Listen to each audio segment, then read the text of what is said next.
First, your observation of that. A cruel way to finish a football match. Was it a red card, and how much has that hurt? Yes, first of all, football can be cruel sometimes. So sometimes can be the cruelest sport in the world, and of course, it's a disappointing outcome for us because I think the lads deserve definitely more. So they left their heart out today on the out on the pitch, and we looked even in the last 10 minutes of the 90 minutes. We looked that we could even win this game in this 90 minutes. I think it was an unbelievably good performance today in terms of defensive behavior, in terms of structure and discipline, and we were also dangerous in the offense. And yeah, of course, the red card changed in the momentum of the game. So we were still structured, but it was not possible then to create chances anymore. And yeah, of course, and the pressure gets more and more. I think we kept even in the extra time, Man United pretty quiet, and was also unlucky to lose more or less like with the last or second last situation in the game, when it was a bit deflected clearance, and Harry Maguire anyhow, yeah, probably can't explain himself why the ball was in front of his feet, but yeah, Harry's always a threat, of course, when crosses or set piece come in, and it's so difficult to create chances against him right now. He scores also the tournament goal, so of course a cruel outcome for us, but I just have compliments today for my players. But any complaints about the red card?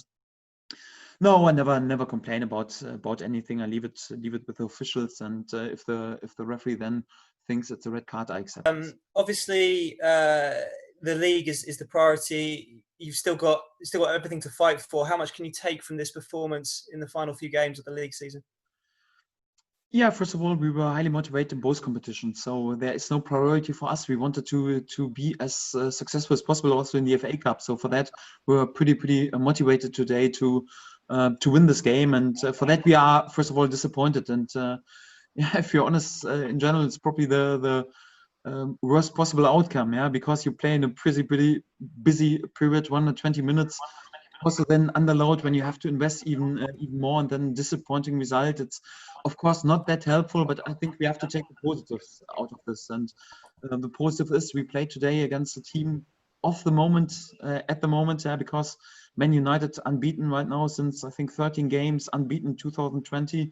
And yeah, even against this side, with all the top players available, we're able to keep them pretty quiet. And that means if we are there good and structured and disciplined and with lots of workload and concentrate on our performance, then even against the best sides in the league, we have a chance. And yeah, we'll have some upcoming fixtures against really also top class side, but this game is also the proof that even against this sides we are capable to win points, and this is what we're trying to do from now on in the league.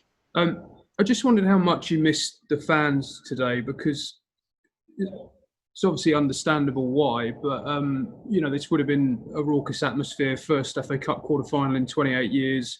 It was a classic kind of cup tie with everything apart from the fans. Do you think that they might have been able to make the difference had they been here today? Yes, of course. It still feels strange to play these type of games behind closed doors, and especially this game, because like you mentioned, was the biggest success in the FA Cup for this club since 30 years, and we had 3 unbelievably difficult away games in front of the away supporters, and once there was a draw, you think, okay, right now proper home game and floodlights are on Carrow Road. It's a special night, and also a night to remember then. And yeah, of course, I think we would have had a fantastic atmosphere today, and would have made our supporters pretty proud. But I think that's what we have also done with this performance and this desire.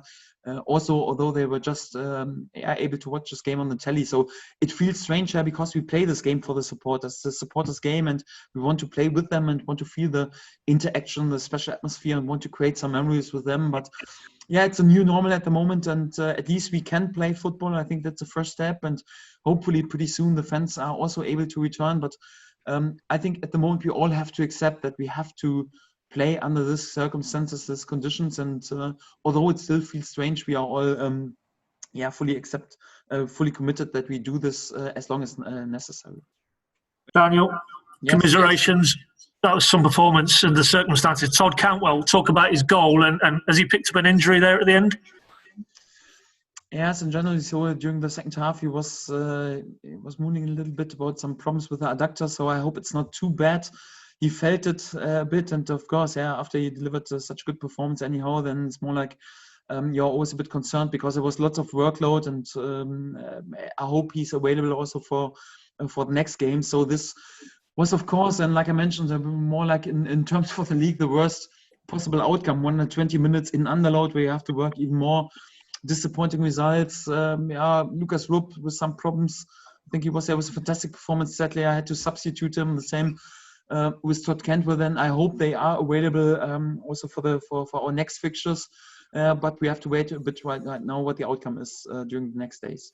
Can I just actually clarify what Lucas is struggling with?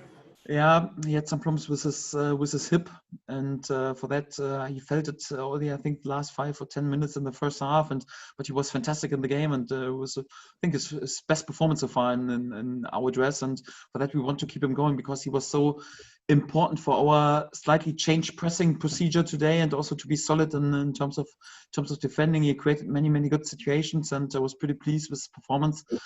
Yeah, sadly, he has got these problems. I don't think it's too bad. So hopefully we have substituted him early enough in order to avoid a bigger injury. Yeah, but we have to wait what the outcome is. It's quite normal, during this pretty busy period without a proper preseason. It's not that easy to go through all these games and all this workload without any injury. So yeah, I think we have to be unbelievably careful right now also with the workload during training in the next days. And just to clarify, clearly Tim Klose would be suspended for Arsenal, do we think? Yes. He's suspended? Yeah. Tim Klose misses one game past. Okay. Yes, I asked my expert, and he confirmed right now. Yeah, because he was watching that he will miss the Arsenal fixture. Which is obviously, if you needed any more problems with central defenders, you didn't, did you? But sorry to break that to you, but that's a terrible situation for Arsenal now. Yes, that's right. Like I said, so in general, it's the worst possible outcome today if we judge the outcome without any doubt. But if I'm honest, I'm not willing to look too far ahead today, because I just have to give compliments to the lads in general for this performance, because they left their hearts today out on the pitch, and there was a fantastic performance, and I think pretty close during the 90 minutes to win this game. So just when we judge it just by the chances anyhow.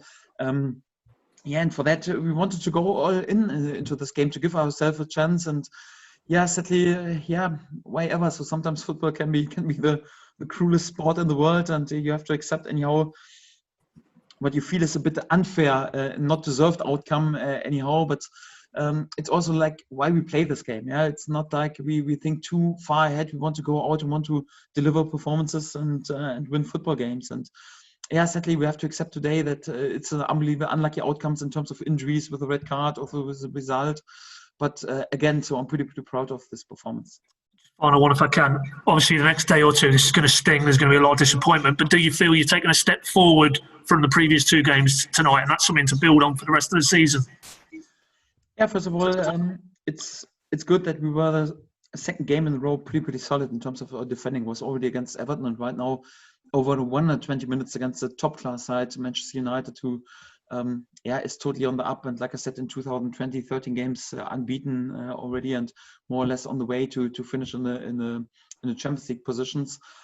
All players available. So to deliver this performance is good for the confidence, without any doubt. And it was also important right now that we scored. So also like the dry spell is over, and we created also a few chances. Sadly, we were not able to score a second goal in order to win this game, but in general, so in terms of confidence and mood, it was definitely a big boost. So hopefully, with this boost for the confidence and mood, we can repair a bit the poor outcome of this game today, we keep going. So it's more like, of course, we have to recover right now the next days, but then it will be difficult also, especially in the Arsenal game, then also under this circumstances, and perhaps with a few injuries, and also with lots of workload. But we will use the whole squad at the moment. We will rotate again a bit, and then hopefully we can deliver such a performance. And if we deliver such a performance, such a commitment, such a discipline, then whoever is on the pitch, then we have a chance, even at Arsenal. Even if I have to play with